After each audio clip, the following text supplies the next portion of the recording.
Ako, pag sinabi ko sa yung 5 days, babalikan tayo in 5 days, believe me, baka less than 5 days, babalikan kita. At kapag hindi mo ginawa, sisingilin kita on air.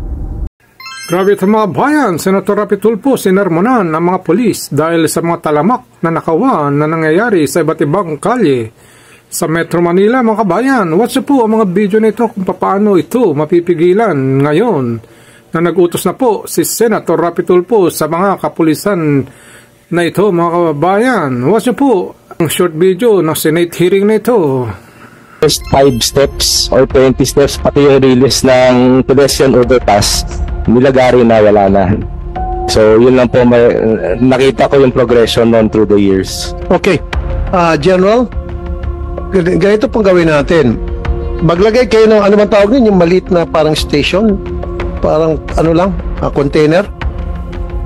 I want you to put an outpost. If I need to talk to your chief PNP, I will. From now on, I need an outpost doon. Na 24/7 nandun yung outpost that will serve as police visibility. Na dapat may naka-duty na police, at least 5 police. At mayroong isang mobile car na pwedeng umaksyon agad. Kasi matagal na yan, 3 years, nagsuspect na ako, baka yung ma-hold upper dyan, bata-bata, nila PO1, nila sarhento, nila major, problem, etc. Hindi nga sir, kasi it's just common sense. Sabi nga ni Sir Pantondo, sundown, limpyo na yung mga pulis, saka pasok yung mga kriminal. 1+1 yun lang po yun sir, equals makakasabot yung mga nagsisialisan ng mga pulis at nagtatago na kung saan-saan. O nag-antay na sa beer house at sasalo na lang pagdating ng hating gabi, magdideclare na agad tumahol dapat. Ito na sir ang kita. Sinasabi ko lang to parang joke pero maaaring pwedeng totoo. That's why para hindi kayo pagbintangan, do something about it. So I want an outpost doon sir. Maglagay kayo kung kailan nyo ng pondo din, kakausapin ko si Chief PNP, I don't know, papapondohan natin, maglagay ng outpost doon para once and for all matigil na po. Police outpost wag tanod. Police outpost and then may mobile car. Can we do that? Kailan po natin maasahan na magkakaroon po ng outpost doon sir?